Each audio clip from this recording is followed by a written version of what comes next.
welcome to another episode of Oh What a Lovely Podcast, where popular culture meets the First World War. I'm Angus Wallace, and with me as ever are Jessica Meyer and Chris Kempshall. So in this episode, we're going to be discussing In Memoriam, which was released earlier this year, that's 2023. We had hoped that the author Alice Winn would be joining us, but we have not been able to get the moons to align, so it is just the three of us. In Memoriam follows two young men from their public school to the trenches of the Western Front. Sidney Ellwood is a half-Jewish, dreamy poet, and his friend Henry Gaunt is half-German, a boxer, and a man of few words. They are seniors at Brideshead College when the war breaks out. Gaunt joins up, I think he's underage, typically. I don't think you could join the British Army unless you're underage, to prove his Englishness. And later, Ellwood volunteers for the army and meets Gaunt once again. But Gaunt's time in the trenches has changed him. Much of this is the story of unrequited love between the two central protagonists set to the background of the war. The Guardian described it as a vivid rendering of love and frontline brutality in the First World War. There is a lot that goes on in this book. But does that elevator pitch sort of tick a lot of boxes? Yeah, let's say yes. Have we missed any crucial parts of information? Well, I think what one key part perhaps to mention is where the title comes from, which is partly a reference to Tennyson's In Memoriam, which I think is somebody's favourite. Is it Ellwood's? It's Ellwood's favourite. Ellwood's a big Tennyson fan. And partly in reference to the In Memoriam notices, which Winn fictionalizes and then intersperses slightly at random. They sort of came up unexpectedly, which I gather from the author's note at the end of the book are based on, if not sort of pastiches of In Memoriam notices from the Marlborough College newsletter. So I think, you know, that's a bit of a USP for this. It's not just a straight story. There are these In Memoriam notices laid out visually like a newspaper facsimile interspersed throughout the book. And they work. I quite like them. I think it's a device. It does work to demonstrate sort of the casualties coming in. So I think one of the early ones might be at the Marne or something like that, where they give a short bio of what's happened to the men from the college who were killed there. But by the time we get to the Somme, they're just kind of listing them. The very first one is pre-war, and it is to give you a sense of what the college paper was like, you know, edited by one of the boys, and there's sort of comedy editorial notes added into this. And if you've ever spent any time reading trench journals or indeed newsletters from private school newsletters created by the students, it's very familiar, and it's a lot of in-jokes. And because this is a fictionalized version, the in-jokes are more accessible. But I just have, it did remind me of reading the trench journals of a field ambulance when I was researching An Equal Burden. The in-jokes were so in, if you will. It was just impossible for anybody to understand who hadn't been there. And it's very much a publication of a closed community, which I don't think you can capture in a work of fiction, because you are trying to communicate to a wider public. But yeah, it felt authentic to some extent. And it works because the characters get introduced sort of as background characters, and then you almost have a full stop to them when they appear in the In Memoriam column later on. Did either of you have difficulty keeping track of people's names? Yes. Unhelped by numerous brothers, who then all referred to by their surname, and trying to work out which brother was which and which brother had what characteristics. I really struggled with that. I found it very difficult to distinguish a lot of the characters from each other. That might have been the point. I wonder, you know, the extent to which some of these characters become interchangeable representatives of this slightly imagined group of public school boys at this period in time, but also the fact that they all start to kind of blur into each other may have been, you know, a device to make a wider comment. But yeah, I hugely struggle, because you get to the In Memoriam pages and you start looking down, it's like, I can't remember if that's somebody I've met. I mean, the weird thing is it ends up making you kind of reproduces it, because it makes you go looking for the names that you recognise and ignoring the ones that you don't, which to an extent is presumably what people did. They went looking for the names that they recognised and ignored the ones that they didn't. Certainly that would be the case in a major newspaper, the Gazette or the Times, but Would that have been true of a small community like a public school? It also makes it difficult for you as a reader I found it quite difficult to invest emotion in characters I didn't recognize. Did I care about whether they lived or died if I couldn't recognize who they were? That's a problem of fiction, not a problem of history. And finding that balance, I think, can be quite challenging in any fictionalization of war because yeah, I think you're quite right, Chris, that people did go looking for names they recognized and focused on those, not necessarily on those they didn't. There is a scene where Gaunt's in hospital, isn't it? And he's looking down. Or is that this is the slight problem that I can't remember which character is looking down the list, not the pre-shoot in Memoriam list, but the casualty lists, specifically for the other's name. It'll be Ellwood looking for Gaunt because Gaunt's missing, isn't it? Yeah. So part of the conceit is that that Gaunt does eventually go missing and everyone assumes him to be dead. For him to later wash up in a prisoner of war camp, which amused me immensely, Jessica, because I don't remember when we watched The Grand Illusion, you made the comment about the British troops always being in drag, and sure enough, you have the character of Fishwick in the prisoner of war camp telling Gaunt how he's going to escape dressed as a long-haired French girl with his gold ringlets. I really enjoyed the prisoner of war sections. That I found really interesting. And so my biggest criticism of this book is that it felt quite derivative. Winn's clearly done a huge amount of research, and she names, Journey's End and Storm of Steel. Storm of Steel, thank you. I tend to blank Storm of Steel where I can, to be frank. As two of her major influences, but she's also quite clearly read Goodbye to All That, Robert Graves' Goodbye to All That.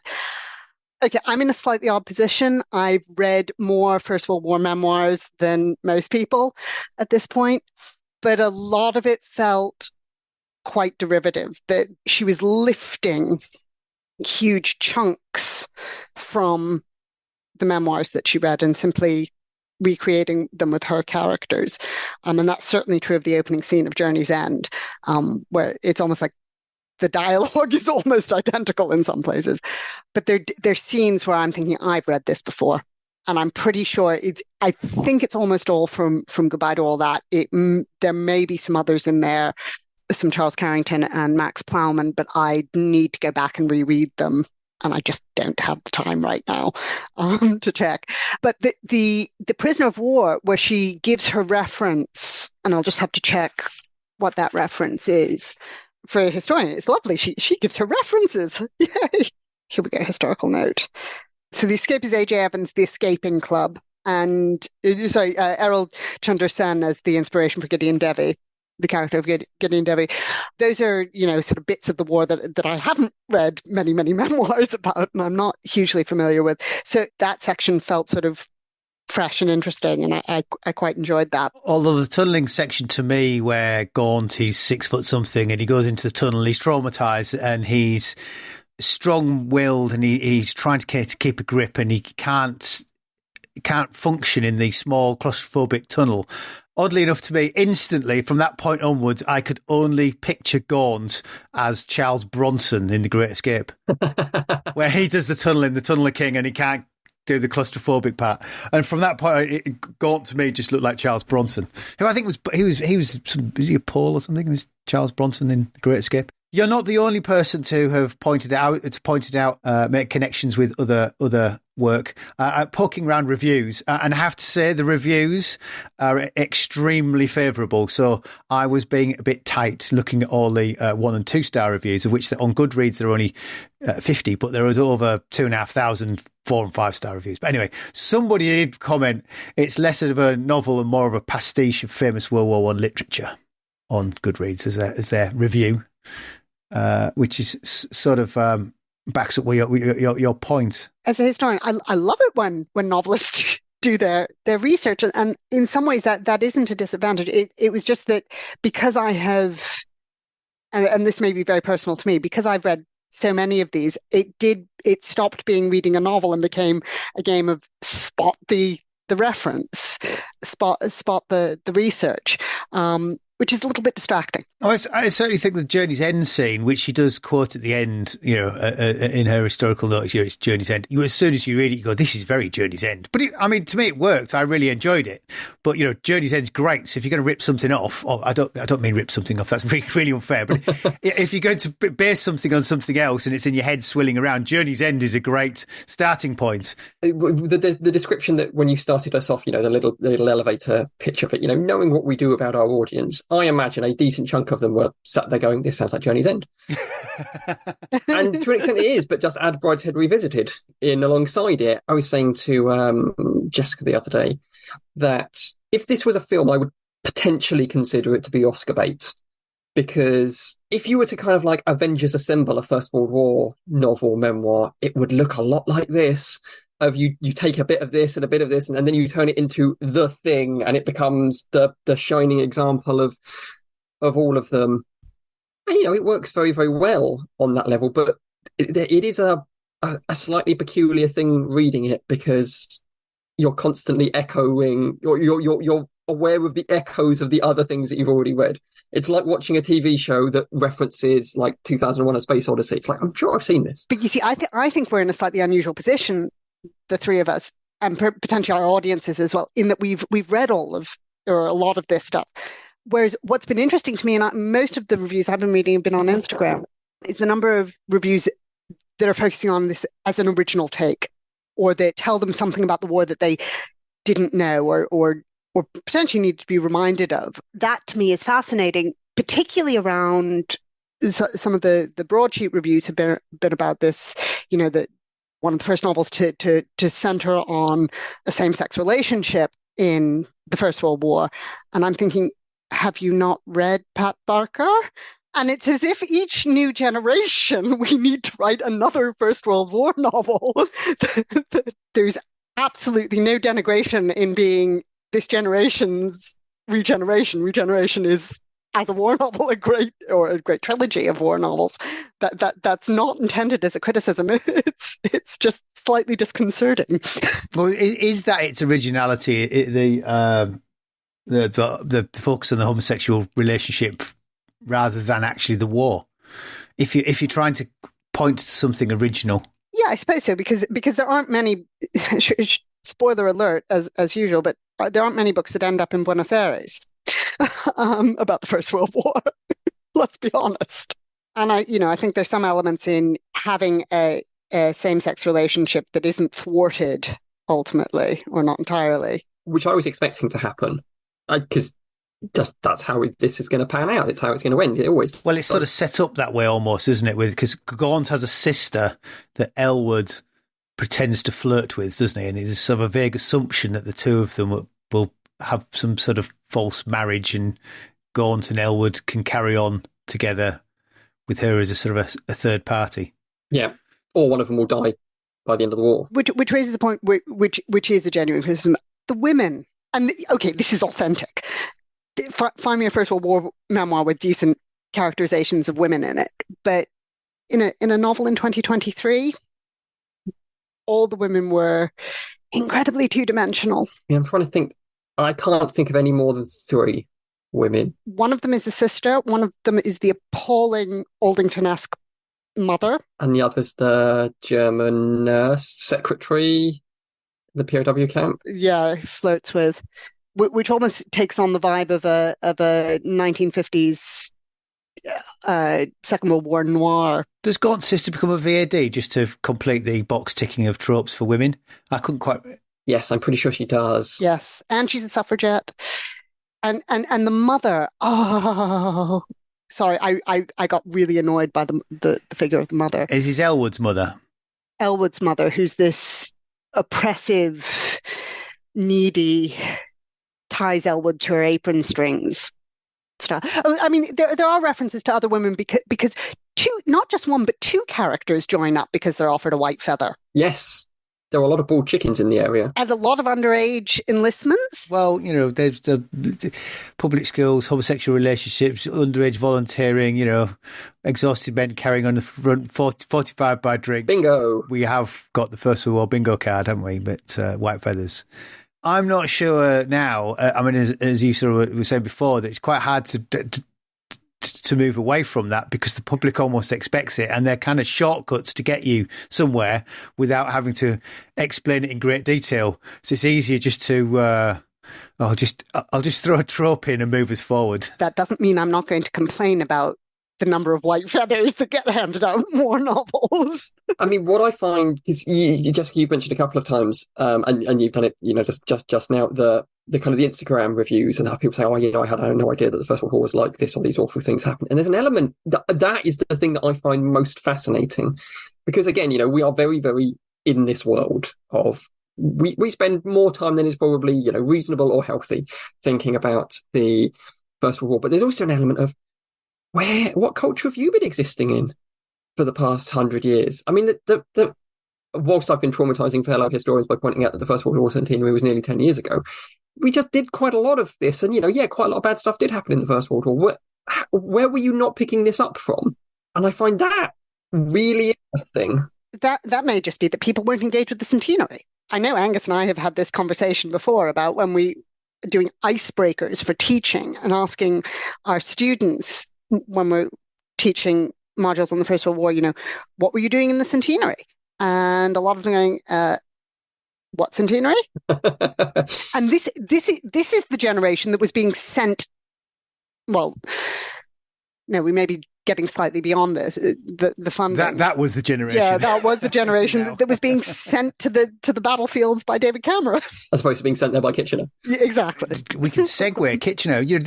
This book finishes it doesn't finish in 1916, but essentially the war for the book finishes in 1916, and the next 2 years are skipped through with one's can't serve because he's ill, and the others does training. But I thought it was interesting that you have to base it in you have to base it in the first 2 years of the war, because it has to be about volunteering, because only through volunteering do we get the link to heroism and duty. Which, given that they do have the first day of the Somme, I think. No, they don't. Well, Ellwood, I checked the date on this. Ellwood's injured in June. So that's a month in. I thought it was a bit too much to go on the first day. So it's June. He's shot. Because before that, it's a veritable shopping list of locations through 1914 and 1915. I was having this issue because Rosevere, the youngest Rosevere, he volunteers, and it's got to be after 1916. After volunteering is over. I'm sure that was the case. I did have a moment of going, but what about conscription? He volunteers underage, so he was the second white feather that turns up in 1916, and you're going, okay, so we've been having huge debates over conscription. The Derby scheme is in place, and you're still talking about white feathers? And there are actually three, because doesn't Ellwood get offered one whilst he's wounded? Possibly, yes. Also, for the listeners, if you want an indication of whether or not you've how far you've advanced into the world of kind of First World War studies, it's the point when you shake your fists at the sky and go, what about the Derby scheme? Yeah, sorry. Angus, given that this is one of your areas of specialism, do you want to gloss this for us? The Derby scheme is is a way to try and force men to volunteer, to compel men to volunteer before we introduce conscription. So it allows men to say they'll join the army, but not when. So they put into groups and they can join at some later date in the future, is the Derby scheme in late 1915. Also known as attestation. Yes, and they attest to join the army, but just not right now. And when they don't get enough men... The smart ones put down like 1923. Yes, exactly. And when they don't get enough men joining just right now, they introduce conscription, Military Service Act, at the start of 1916. And it's named after Lord Derby, who came up with the concept of attestation.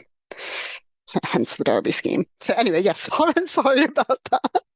I'm reaching the point where I think I might have to run a short summer course on what was conscription in the First World War and what was the White Feather Campaign for novelists that we can. Are you going to allow people to sign up voluntarily, or are you going to make them?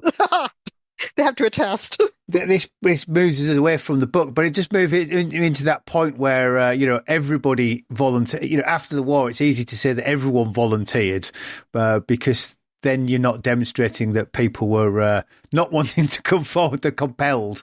It smooths it over. It's also an effect of doing research that is primarily uses retrospective memoirs. And this is the sort of thing that when I'm getting my students to think critically about retrospective memoirs, the same thing happens with the oral histories. Of course you say that you volunteered. You don't want to say that you were conscripted unless, you're a conscientious objector who's pointing to the fact that you were forcibly conscripted and you objected to this. And it is a narrative that people don't like. I had an argument at a child's birthday party with somebody's granddad that their father can't possibly have volunteered in 1918. He will have been conscripted.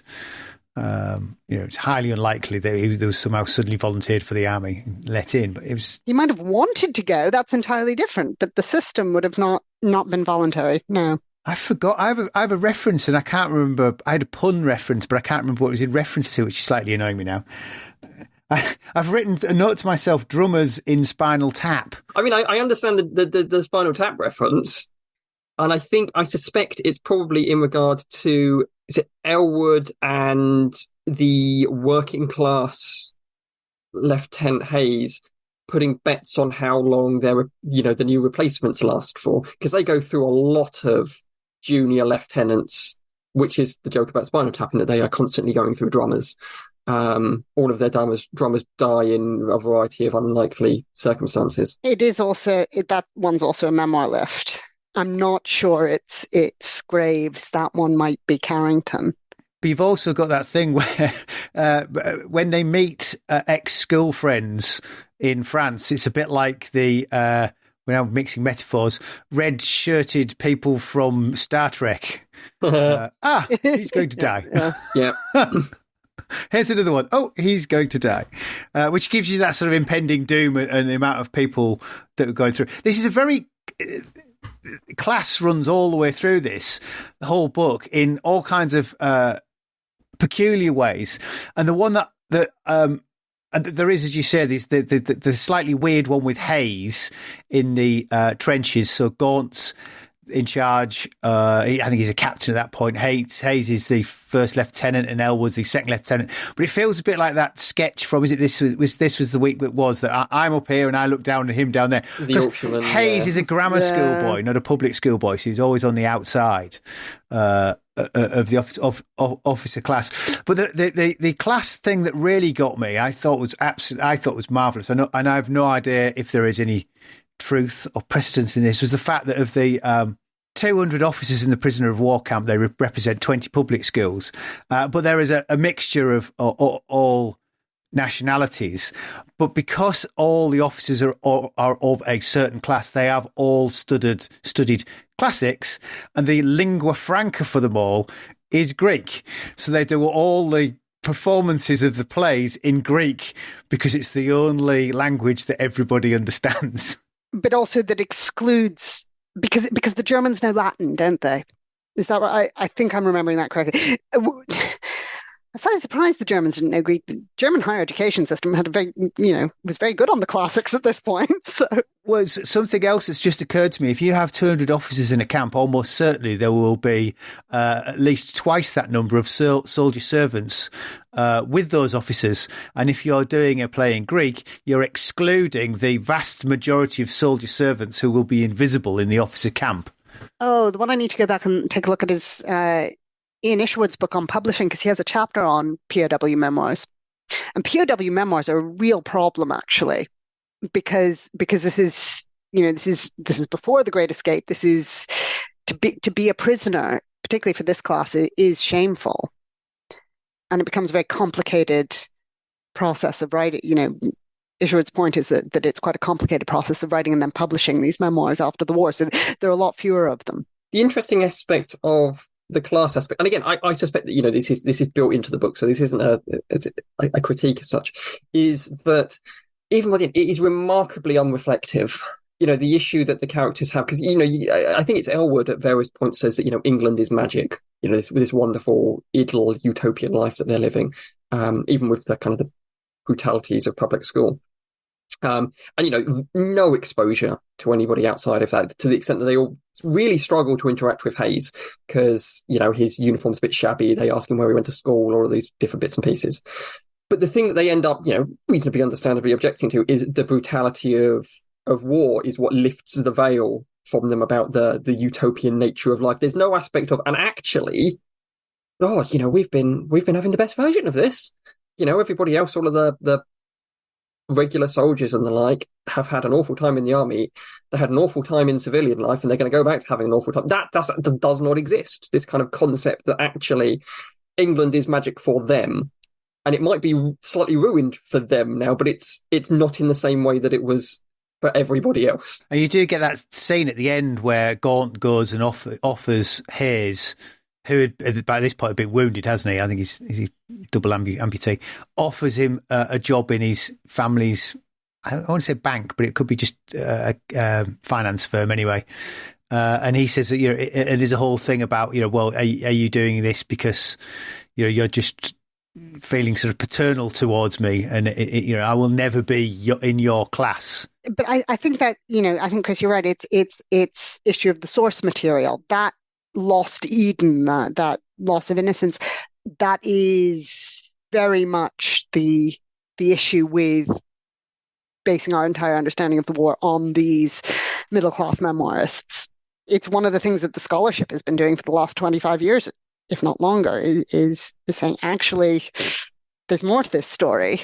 There are other people with memories, and they don't necessarily match up. Yeah, I've heard in a Birmingham described as many things, but as Lost Eden has yet to make the list. I think Stephen Knight would agree with you based on his representation in Peaky Blinders. That idea of classics, which underpins so much of this poetry and classics, brings forward a lot of ideas on heroism, which I assume, Jessica, you had loads of ideas on because it's very much your bag. The classics underpin ideals of heroism. There's possibly less religion in this book than would have been there. That's true.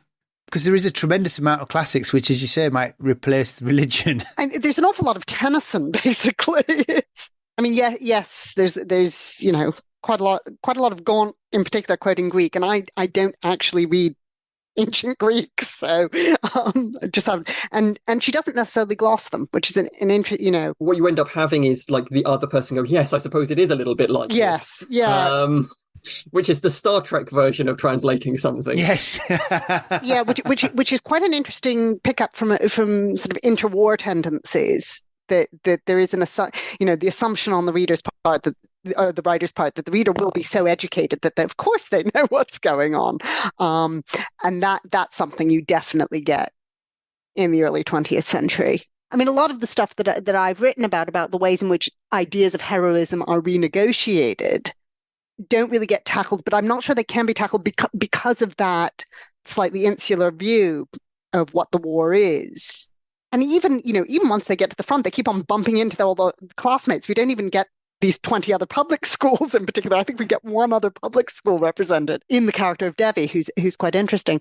It's such a small community that there none of the sort of cross-class, cross-cultural contact is there. And that in part is what drove, I think, the forced renegotiation of what makes a hero. There is also, in regards to the Greek and the classics bit, extra kind of references. So Rob Nelson and Justin Fantauso have both written together on concepts of kind of Greek heroism from soldiers sent to Salonika and the like.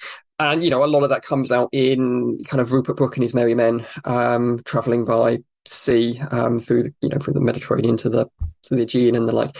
And I think you get a bit of that in Ellwood, a touch of the shiny-eyed Rupert Brooks about the kind of the grand adventure and concepts of ancient civilization being defended in a modern bit. So again, it's not a critique, but it's just interesting to see where the inspirations and the like are coming from. I think perhaps what I struggle with is the limited growth of the characters across the novels. The major change appears to be that they start with their attraction to each other repressed on both sides, and they end up with its acknowledgement in spite of shell shock and facial injury, which of course are the particular wounds that they end up with.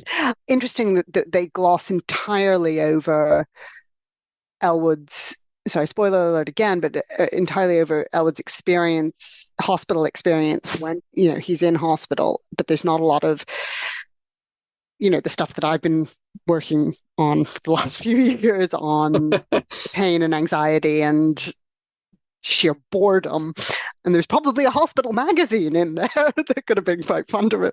You can't dwell on those for this, because this is a very much it's a 21st century paced book. I mean, I was going to say it reads like a Dan Brown book, and I don't mean any way, shape or form is anything like it, but other than the pace that you read a Dan Brown book, you kind of feel you just got to do another page before you put it down. In fact, just squeeze another page in. Very readable. Breathless. I quite like the idea or the image of you, Jessica, sitting there going, "Oh, fantastic, the hospital sections." And this finally got to my bit, and then a couple of chapters later, "Oh, come on."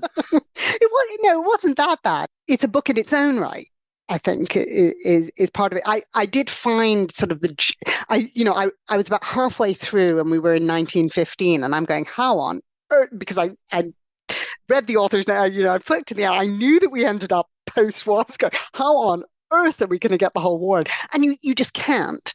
But it was interesting how she decided to make the time frame work. As someone who has sat through reading multiple memoirs that try and cover the whole war and letters and diaries that do in fact cover the whole war. 9 volumes of diaries from 1915 to 1919 takes a while to read, and there are bits that are really boring. You can't novelize them. That's fine. That's that's the artistry in fictionalizing this stuff. I'm not sure it worked all the time in this book, but it doesn't work badly. I've been saying, in regards to computer games, I've been saying for years that, an accurate, authentic First World War computer game would be unspeakably dull because nothing happens. And you get the exact weight of nothing happening in First World War diaries and letters. That would be quite fun, though, wouldn't it? A computer game where you just log on and do nothing for a few hours, and then the next day you do nothing for a few hours, and about a month in, suddenly there's loads of action for, an hour. I get enough of that at work, though. You're playing it in real time. It would take a certain type of determination to play it. There is a reason why war trauma occurs. Can you imagine how traumatizing it is? Is today the day when I log in going to be the one where there's the bombardment? Because that's what Journey's End is, right? That it's a week of waiting. This is a very filmic book, isn't it? I'm not sure the film rights haven't been sold, and the amount effort that Penguin and Viking are putting into, for a first-time author, putting into giving it such a big publicity push, I can't help but think that they've got some sort of little screen adaptation on the way. Who do we cast in it? Thinking back to what we were doing last week, because I was wondering that 20, 30 years ago, Jeremy Irons maybe, because again I'm slightly got that Brideshead Revisited thing going on, but who do we put? I'm watching the Gallows poll at the moment on catch up, and George Mackey's in that. Might be a good Ellwood. The thing is, you have to pick them. Elwood's 17 when he volunteers. Well, they both are, or is Gaunt 18 by that point? Gaunt can't volunteer as an officer until he's 19, but he goes in underage, so he maybe he's 18. So whoever you pick, they've got to be very young men.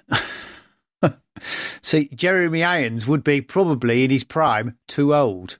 Yes, even by Hollywood aging of this 40-year-old is really 17. Yeah, trust us, please. You've really got to pick some young whippersnapper, which might potentially make it problematic for any adaptation. Or you do what they did with 1917, which is you introduce your ingenue, right? Well, there's a TV show that I can't remember if it was Netflix or similar, based off of a graphic novel series called Heartstoppers, which is about a gay student at secondary school and a bisexual student at secondary school who kind of fall in love. And I don't know how old they both actually are, but they appeared to be reasonably close to the age bracket that would make it plausible. Because again, and this is in his heyday, this is Dominic Cooper's Gaunt when he was doing the History Boys.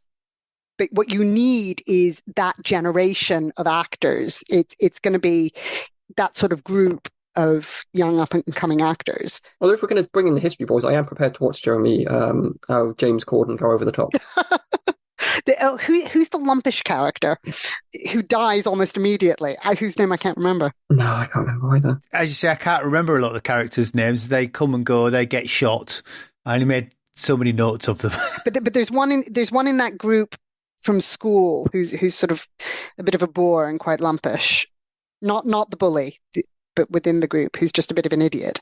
Because he dies super quickly, doesn't he? He gets all quiet on the Western Fronted very early on. So did we enjoy it? It was fine. Now there's a condemnation, Chris.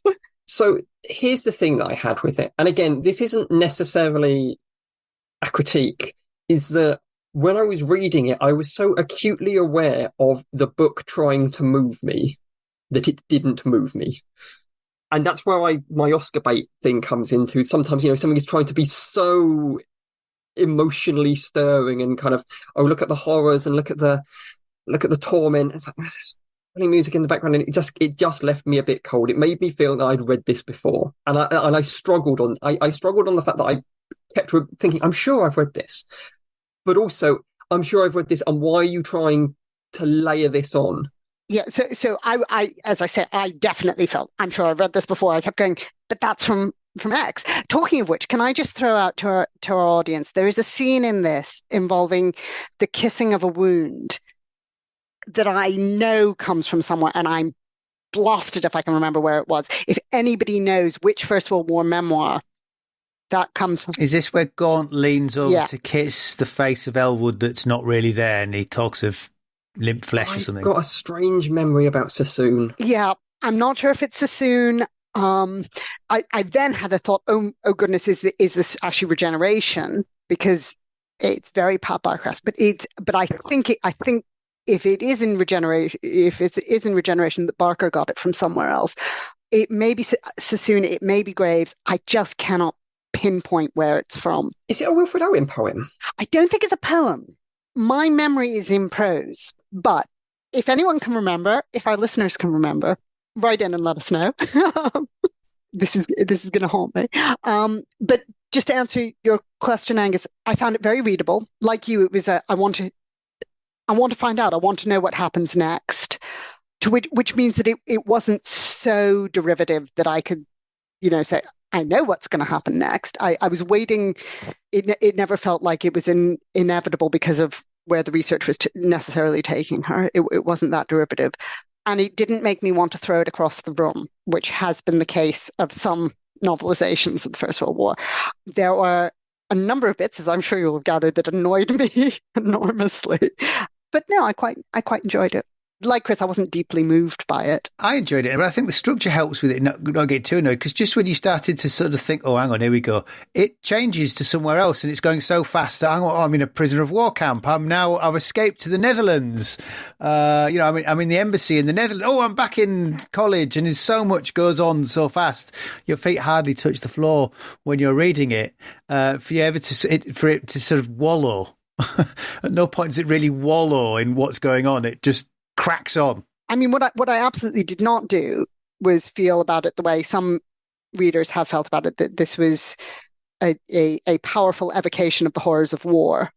I've read more powerful ones, or that it moved me deeply, or indeed that the central romance was particularly original. People have been writing same-sex romances about the First World War since 1917, to be quite honest. We're damning it with faint praise, I'm afraid. But the voice in my head most of the way through was Stephen Fry's The Liar, if you ever read that. Stephen Fry's The Liar meets the latest version of All Quiet on the Western Front. It wasn't that violent, though. No, but there is sort of some of the, as she does say, she lifts some of the injuries and things from Storm of Steel. And if you do read the reviews, there are a lot of people say, the violence in it was a bit much for me. There's actually a bit where they kind of they go over the top, and there's people wounded, and like so for a while. It's the Imperial War Museum, for their first day of the Somme coverage. They used to have kind of like a website. They may well still do, but trying to navigate the Imperial War Museum website isn't something I need to do on any given day of the week. Kenneth Callum McCardle, who went over the top on the first day of the Somme and then fought at Montauban and was killed a couple of weeks afterwards. I think it was around like the 14th or so of July. He gives like an incredibly evocative writing in his diaries about going over the top in the Somme and walking past people with kind of blood dribbling out of their wounds, and officers who are badly wounded and are beseeching their men to go on, and I wondered whether or not Alice Winn had read that, because I got real chunks of or kind of vibes of that with some of the over the top scenes that felt like I was rereading McCardle's diaries, which was interesting. Because it's a very understated form of violence in McCardle's diaries, but explicitly violent. There are people who have suffered horrendous wounds, and the kind of the reaction of the men around them, and I did get a bit of that from it. But that's fairly common. And maybe I'm going, it's not as violent because I've spent 5 years reading descriptions of wounds in hospitals.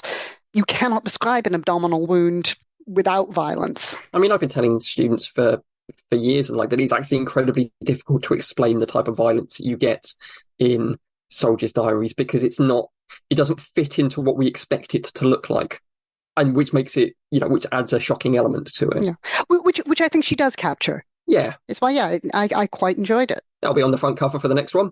We quite enjoyed it. So. I think is that a vague, if you want something to read at the beach this summer? I wouldn't call it a beach read. Well, all right. On holiday. On the plane. It's a good plane read, especially if you're nervous about flying. It's distracting. There we go. So should we put that to bed? Do we know what we're thinking about next time? Well, we had a couple of ideas that we were knocking around. So the Young Indiana Jones saga is coming to Disney Plus, and there are at least one episode. Apparently, it turns out there are lots, there's several connected episodes set on the First World War. And I've watched the one where he's involved with the French army on YouTube a few years ago, instead of doing some actual work. They are quite a lot of good fun, and we could get somebody in for those. I think there was somebody talking on Twitter about the Tardy graphic novels, which we briefly touched upon when we did Biggles. It wasn't. It was someone who responded to me on Facebook, suggested okay. Tardy. Which we... did we not discuss Tardy? When did we discuss Tardy? We discussed Tardy with Biggles. Oh, is it? Not Biggles, Charlie's War. Came up, but we haven't had a focused episode. The other thing I was thinking of is, and this was partly because I was trying to remember that kissing the wound thing, is I watched and did a review for History Extra of Benediction, the Siegfried Sassoon film. And I wondered whether or not that could be a fun one to ask Jane Potter to come on. That would be good. The other one, we've still got Women at War on Netflix to take a look at some point. And The Grizzled. And we want to do our horror episode. And we're still waiting for War Hospital to come out. Still waiting for War Hospital to come out. And we have to plan Christmas with Mike Connolly. There's a lot to go on. We might be doing one of 6 things, which should get us to about Christmas or January, once we've figured out how Mark's going to ruin Christmas for us again by telling us that this is a tradition. We can't break it now. No, it's also important to point out that after our Twitter poll about which adaptations people would like to go for, I won. We don't need to get into how many people voted. It was a landslide. I was going to say, should we say what our turnout was? Remind the listeners what the adaptations were. Angus, you were very much in favour of Biggles. Jessica was very keen on The Middle Parts of Fortune / Her Private Suite, depending on whether or not you listen to this before 9 o'clock or after 9 o'clock in the evening. And I was putting forth the case for the computer game Valiant Hearts. And the people have spoken. Again, we don't need to get into how many people spoke. We definitely heard them. And are you funding the adaptation yourself, Chris? I will be putting in application to the AHRC So presumably at some point in the next 9 months to 15 years, we'll get a response from that, and it'll turn out that unfortunately it's not going to happen. That, or you can turn it into an undergraduate project, research project with public-facing history. Yeah. I mean, I'm very much in favour of other people doing the work. So, well, with that, shall we leave that there, and we'll be back next month with one of 6 things. Something. We will be back next month. All right. Thanks a lot. Bye. Bye, everybody. Oh, it's a lovely war. Oh, we want with eggs and ham when we got plum and apple jam. Come fast, Richter.